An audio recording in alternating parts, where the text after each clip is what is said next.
Hello बच्चों, मैं Bhupendra Kumar VPSC विद्यापीठ में आप सभी का स्वागत है। और आज मैं पुनः आप सभी के समक्ष मॉडर्न इंडिया के राष्ट्रीय आंदोलन कालखंड से संबंधित एक बहुत ही महत्वपूर्ण और तार्किक टॉपिक को लेकर उपस्थित हूँ। देखिए, सामान्य प्रकार के जो प्रश्न हैं, तथ्यात्मक जो प्रश्न हैं, उसको बच्चे लगभग स्वयं के स्तर पर प्रयास करके बना लेते हैं। लेकिन जो तार्किक प्रकृति के प्रश्न जिन टॉपिक्स से आते हैं, उनको बनाने के लिए उसका गहन अध्ययन बहुत ज़रूरी होता है।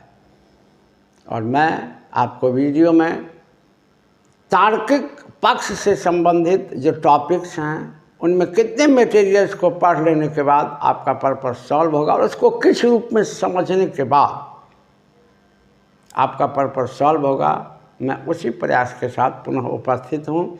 पिछले वीडियो में हम लोगों ने सबसे पहला टॉपिक पढ़ा था भारत में राष्ट्रवाद के उदय के कारण, और यह बड़ा तार्किक टॉपिक था। और आज उपस्थित हूँ पुनः एक नवीन तार्किक टॉपिक लेकर के, जिसका शीर्षक है राष्ट्रीय आंदोलन में उदारवादियों का योगदान। जैसा कि हम सभी जानते हैं कि हमारे भारत में जो राष्ट्रीय आंदोलन का काल है, यह 1885 से लेकर के 1947 तक का काल है। राष्ट्रीय आंदोलन का काल, नेशनल मूवमेंट का काल। और इस पूरे कालखंड को 3 भागों में बांट के देखा जाता है, जिनमें सबसे पहला कालखंड है 1885 से लेकर के 1905 ईस्वी तक। और इस कालखंड को कहा जाता है उदारवादी युग, मॉडरेट फेज, उदारवादी युग। क्यों? क्योंकि भारतीय राष्ट्रीय कांग्रेस की स्थापना में उदारवादियों का ही योगदान था।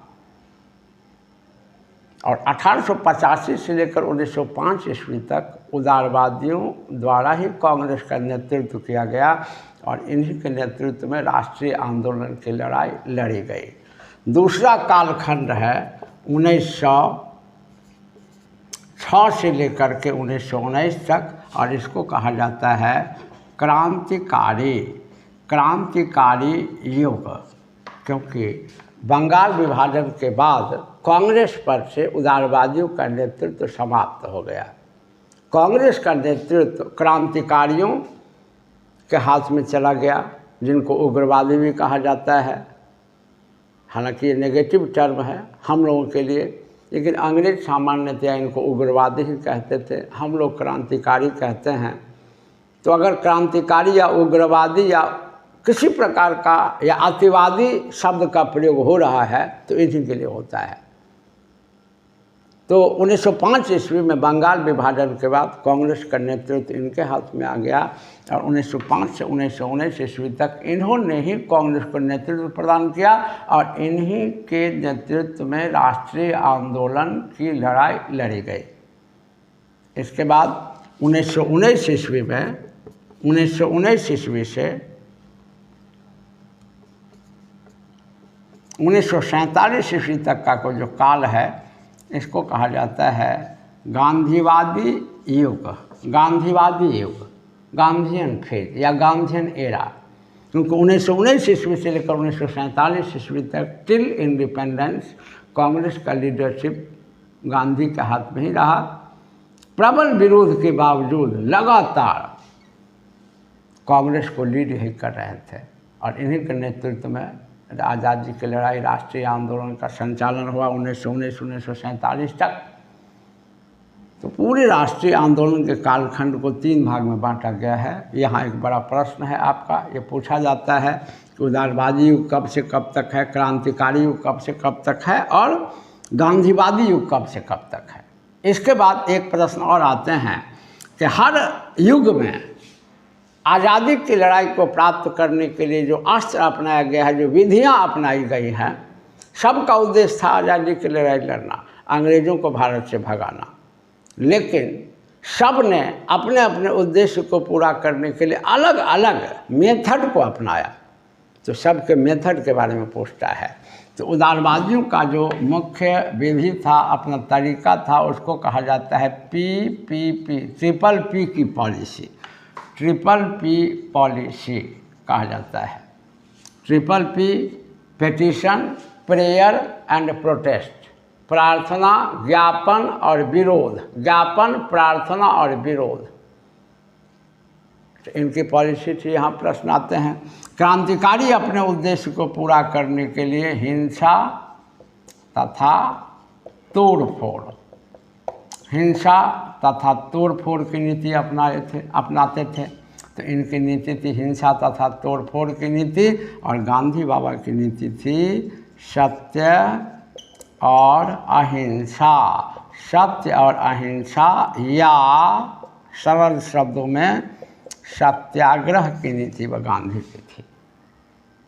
तो 3 फेज से ये सवाल डायरेक्टली आते हैं, और आज हम लोग सबसे पहले इस बात की चर्चा करते हैं कि आखिर उदारवादियों का क्या योगदान रहा। तो स्वाभाविक सी बात है कि उदारवादियों का योगदान प्रत्यक्ष कभी नहीं रहा।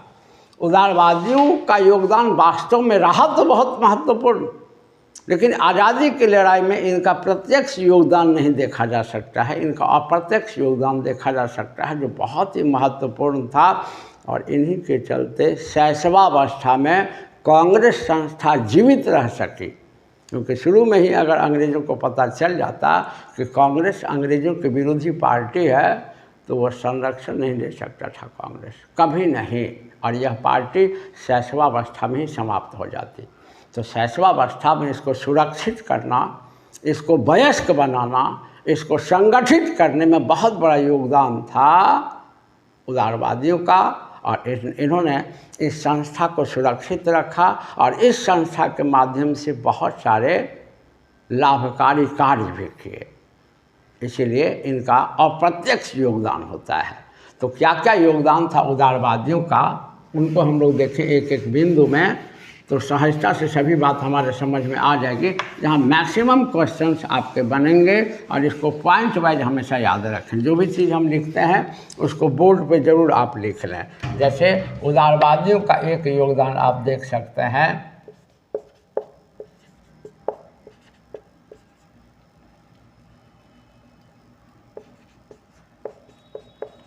साम्राज्यवाद की आर्थिक आलोचना, साम्राज्यवाद की आर्थिक आलोचना, ये प्रथम राजनीतिक समूह थे उदारवादी जिन्होंने साम्राज्यवाद की जमकर आर्थिक आलोचना की।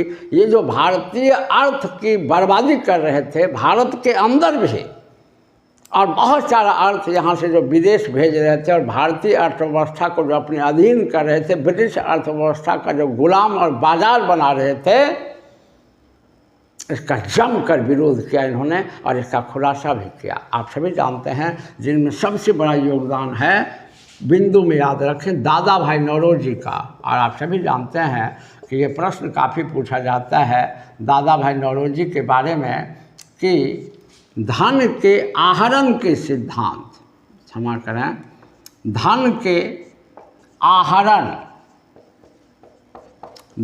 आहरण के सिद्धांत, ड्रेन थ्योरी, जिसको अंग्रेजी में कहा गया है ड्रेन थ्योरी। ड्रेन थ्योरी किसकी देन है? डायरेक्टली क्वेश्चन पूछे जाते हैं। दादा भाई नौरोजी का क्या बताया? इसमें इन्होंने यही बताया था कि किस तरह से अंग्रेज भारतीय धन संपत्ति को लूट कर ले जा रहे हैं छद्म रूप से। और इन्होंने एक पुस्तक भी लिखी थी, ड्रेन थ्योरी, जिस पुस्तक में दिया था उसके बारे में भी पूछा जाता है। उस पुस्तक का नाम है द पॉवर्टी एंड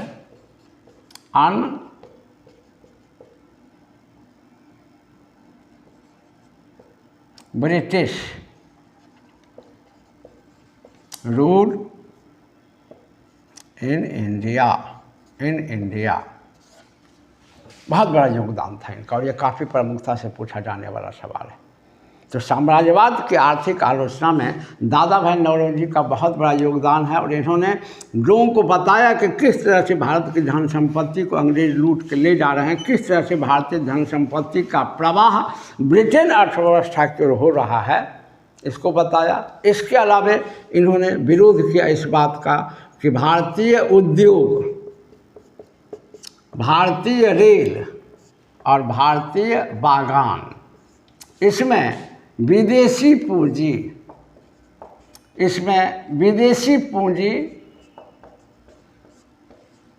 नहीं लगे। ये पॉइंट याद रखें, नहीं लगे। डायरेक्टली पॉइंट से पढ़ें तो सारे प्रश्न बन जाएंगे।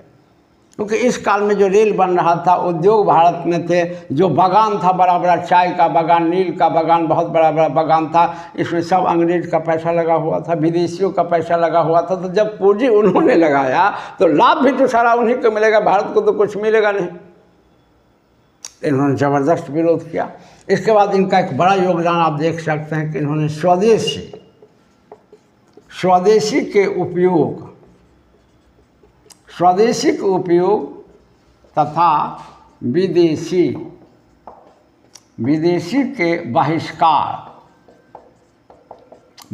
के बहिष्कार का समर्थन किया इन्होंने। यह भी एक बहुत बड़ा योगदान था, क्योंकि स्वदेशी का प्रयोग जब होगा तब अपने देश का उद्योग धंधा चलेगा, और जब विदेशी उत्पाद का प्रयोग बंद करेंगे तो विदेशी उत्पाद पर आधारित उद्योग अपने आप बंद हो जाएंगे।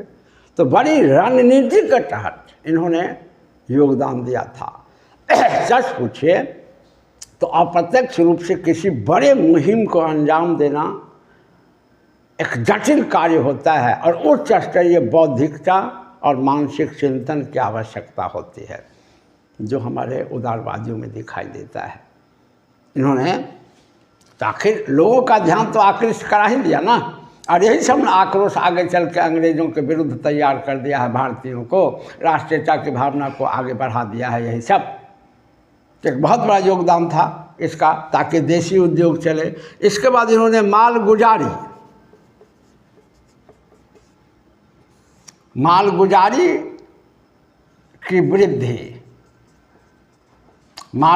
की वृद्धि का विरोध किया। आप सभी जानते हैं कि भारतीय किसान जो उत्पादन खूब करते थे, काफ़ी मेहनत करते थे, लेकिन लाभ नहीं मिल पाता था, क्योंकि अंग्रेज इस प्रकार की मालगुजारी नीति अपना चुके थे कि उत्पादन के से लाभ का अधिक से अधिक भाग अंग्रेजों के पास चला जाता था। तो लगान, जो मालगुजारी या लगान में जो वृद्धि थी, इसका इन्होंने विरोध किया। और इसके बाद अंग्रेज जो सेना पर खर्च कर रहे थे, है ना, तो सैन्य खर्च का भी विरोध किया। क्योंकि जानिएगा कि जब प्रश्न इस प्रकार से पूछा जाता है कि निम्न में कौन उदारवादियों का आर्थिक योगदान था, यही सब पॉइंट देगा, और एक से 4 पॉइंट में दे देगा, और कहेगा केवल एक तथा 2, केवल 3 तथा 4, केवल 3। तो ये काफ़ी आपके लिए लाभकारी होगा। असली बच्चों को जो टीचर से हेल्प मिलता है वो शिक्षक से। ये उदारवादियों का, साम्राज्यवाद का की आर्थिक आलोचना इन्होंने किया, ये बहुत ही प्रमुख योगदान था। अच्छा, सबसे बड़ी बात, इसको दूसरे पॉइंट में देखें। इस सब पॉइंट को आप अपने लिख लेंगे या पॉज करके आप देख लेंगे तो सब याद हो जाएगा। अब इनका दूसरा पॉइंट जो योगदान के रूप में देखा जाता है वो है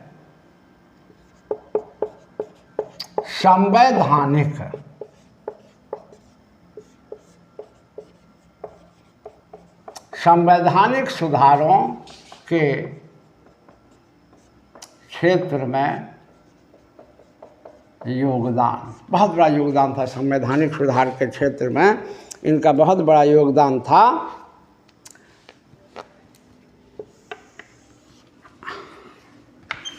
सबसे पहले इन्हीं के प्रयास से 1892 ईस्वी में, क्षमा करें, 1892 ईस्वी में भारतीय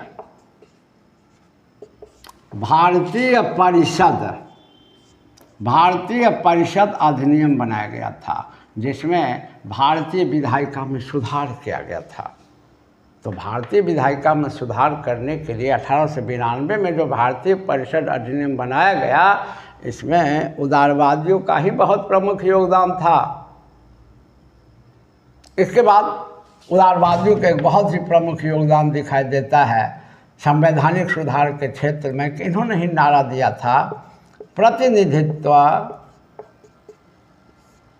प्रतिनिधित्व नहीं तो कर नहीं। यहाँ एक बहुत बड़ा सवाल है हमारा, जिसको अंग्रेजी में कहते हैं नो टैक्सेशन विदाउट रिप्रेजेंटेशन। तो 2-3 प्रश्न यहाँ पर आते हैं जिनको आप समझ जाएं यहीं पर, जो प्रश्न बनाने में काफ़ी लाभकारी होगा। पहला कि प्रतिनिधित्व नहीं तो कर नहीं किस देश की क्रांति या आंदोलन का नारा था? तो यह अमेरिकी स्वतंत्रता संग्राम का नारा था, नो टैक्सेशन विदाउट रिप्रेजेंटेशन। और राष्ट्रीय आंदोलन में भारत के किस राष्ट्रीय आंदोलन में प्रतिनिधित्व नहीं तो कर नहीं के नारा को जोरदार ढंग से उठाया गया, प्रमुखता से उठाया गया? तो सविनय अवज्ञा आंदोलन। लेकिन जब यह प्रश्न पूछा जाए कि पहली बार इस नारा को भारत में किसने इंट्रोड्यूस किया, अनडाउटेबली उदारवादियों ने ही इंट्रोड्यूस किया। और इन्होंने ही कहा कि प्रतिनिधित्व नहीं तो कर नहीं, यानी भारतीयों को शासन में प्रतिनिधित्व दें, संवैधानिक सुधार का प्रयास करें और विधायिका में सुधार करें, भारतीयों को अधिक से अधिक प्रतिनिधित्व दें। इन्हीं के प्रयासों से भारतीय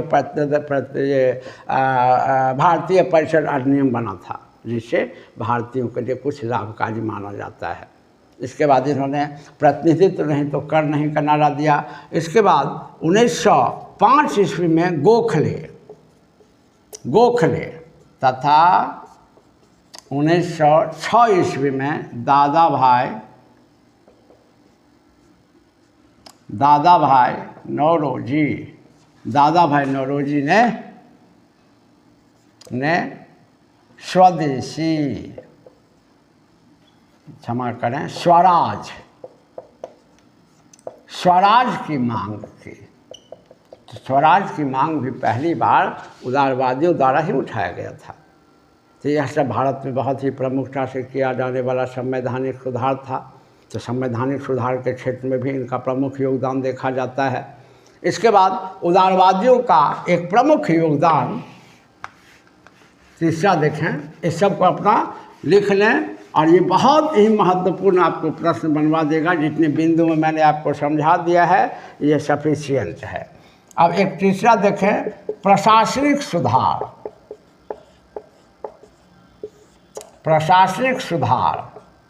देखिए, प्रशासनिक सुधार के क्षेत्र में भी बहुत बड़ा योगदान था इनका। प्रशासनिक सुधार के क्षेत्र में सबसे पहले इन्होंने कहा कि प्रशासन के उच्च स्तर का भारतीयकरण हो, अर्थात प्रशासन के उच्च स्तर पर भारतीयों को अधिक से अधिक नियुक्त किया जाए, क्योंकि इस काल में प्रशासन के उच्च स्तर पर भारतीयों को अधिक नियुक्त नहीं किया जाता था, अंग्रेजों का ही वर्चस्व था। इसके बाद इन्होंने कहा प्रशासनिक सुधार के क्षेत्र में उदारवादियों के एक और योगदान को देख सकते हैं कि इन्होंने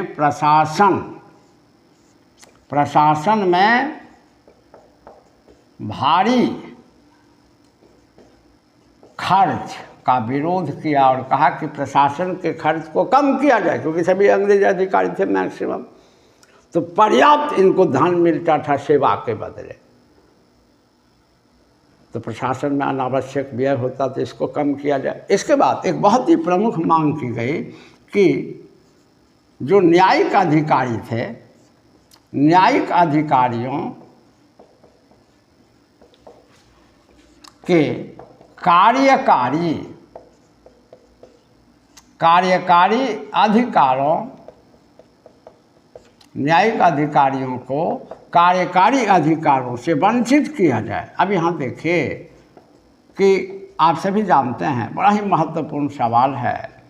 ये प्रशासन में भ्रष्टाचार को जन्म देता है। यह पद्धति जहाँ भी होती है प्रशासन में भ्रष्टाचार बढ़ते हैं, और सबसे बड़ी बात है कि प्रशासन पर नियंत्रण कमज़ोर हो जाता है। अगर कार्यपालिका और न्यायपालिका दोनों एक साथ हो, किसी एक संस्था में दोनों शक्ति निहित हो, तो वह संस्था निरंकुश हो जाएगी, नियंत्रण करना बड़ा मुश्किल होगा और प्रशासन में भ्रष्टाचार बढ़ेगा। आप जानते हैं कि आज भी हमारा संविधान का अनुच्छेद 50, आज जो भारत का संविधान है उसका अनुच्छेद 50 यह लिखता है कि कार्यपालिका को न्यायपालिका से अलग रखा जाए। क्यों? क्योंकि कार्यपालिका के अधिकारी नियमों का संचालन करते हैं और नियमों के संचालन में अगर उन्होंने निरंकुशता बरती या मनमाना किया तो प्रशासन का तो भ्रष्ट हो जाना, निरंकुश हो जाना तय है। तो कंट्रोल करना होगा ना, तो कंट्रोल कौन करता है? न्यायपालिका कंट्रोल करता है। तो न्यायपालिका और कार्यपालिका दोनों को अलग रखेगा तभी अच्छा होगा। पृथक्करण इसी को कहते हैं, शक्ति का पृथक्करण, सेपरेशन ऑफ पावर्स। और जब दोनों एक ही संस्था में होगा तो कौन किसके भ्रष्टाचार को रोकेगा? इस काल में यह व्यवस्था थी कि बहुत सारे जुडिशियल ऑफिसर्स को एग्जीक्यूटिव पावर्स दे दिया गया था। इससे प्रशासन में निरंकुशता और भ्रष्टाचार बढ़ती है। इसकी भी उन्होंने जोरदार मांग किया कि नहीं, उनको अलग किया जाए। इसके बाद न्याय की प्रक्रिया में जो विलंब था, इस विलंब को भी काफ़ी आलोचना की। तो प्रशासनिक सुधार के क्षेत्र में उदारवादियों का मुख्य योगदान इतने बिंदुओं में याद रखें। प्रशासन को उच्च स्तर का भारतीयकरण करने का समर्थन किया। प्रशासन में भारी खर्च का विरोध किया। ये सब बिंदु याद रखें। न्यायिक अधिकारियों को कार्यकारी अधिकारों से वंचित किया जाए, ऐसा इन्होंने कहा। और न्याय की प्रक्रिया में विलंब की आलोचना की। इतने बिंदु को याद रखें। और एक और पॉइंट याद रखें और अब अंतिम योगदान को देखें। 4 पॉइंट में इसके योगदान को देखें तो आपके सभी प्रश्न गारंटीड बनेंगे। और चौथा पॉइंट आप देखें शीर्षक में अन्य योगदान।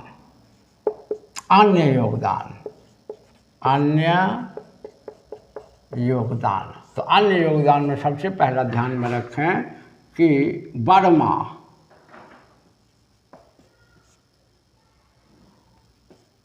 तथा अफगानिस्तान के प्रति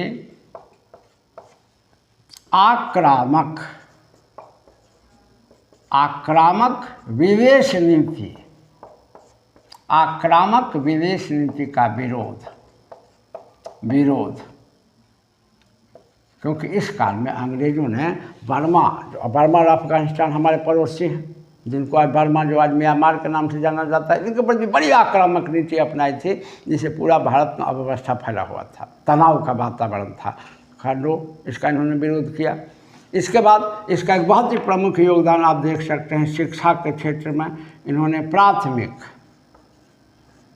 तथा उच्च शिक्षा को अधिक से अधिक उपलब्ध कराने की मांग की, प्राथमिक तथा उच्च शिक्षा को।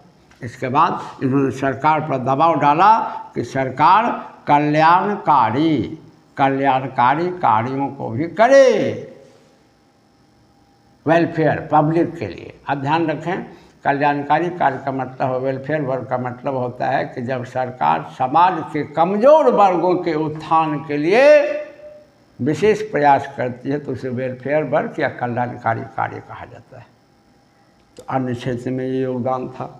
तो हमने सबसे पहले समझा कि पूरे राष्ट्रीय आंदोलन के कालखंड को 3 भाग में बांटा गया है। उदारवादी युग, क्रांतिकारी युग, गांधीवादी युग। उदारवादी युग प्रारंभिक युग है और इनका बहुत बड़ा योगदान है। इन्होंने ही सुरक्षित रखा था कांग्रेस पार्टी को और इन्होंने स्ट्रॉन्ग किया इंटरनली। जिस तरह से एक कुशल माता अपने बच्चे को बड़ी कुशलता से पालती है और जवान करती है, संगठित करते, वैसा ही कर दिया इन्होंने। और ध्यान रखेंगे इन्होंने प्रत्यक्ष हिंसा या लड़ाई की नीति का विरोध किया, जैसा कि आगे चल के क्रांतिकारियों ने किया। इन्होंने कहा कि नो अभी कांग्रेस शैशवावस्था में है, अभी डायरेक्टली अभी हम लोग हिंसक गतिविधि अपनाएंगे तो अंग्रेज तो तुरंत ही ख़त्म कर देंगे। इन्होंने प्रत्यक्ष हिंसा या लड़ाई की नीति का विरोध किया। इन्होंने लोगों में राजनीतिक चेतना का विकास किया, राजनीतिक चेतना का विकास किया और इसके बाद इन्होंने राजनीतिक आंदोलन की प्रेरणा दी, हिंसक आंदोलन की प्रेरणा नहीं दी। तो उदारवादियों का ये मुख्य योगदान था। साम्राज्यवाद का आर्थिक विश्लेषण, संवैधानिक सुधारों के क्षेत्र में योगदान, प्रशासनिक सुधार के क्षेत्र में योगदान, अन्य क्षेत्र में योगदान और इनकी नीतियाँ, इतने से आपके सभी सवाल बन जाएंगे ऐसा मेरा विश्वास है। और फिर इसी प्रकार के उपयोगी टॉपिक को लेकर के, तार्किक टॉपिक को लेकर के उपस्थित होऊंगा। आप सभी चैनल को सब्सक्राइब जरूर करें और वीडियो को शेयर जरूर करें, लाइक ज़रूर करें। तब तक के लिए धन्यवाद।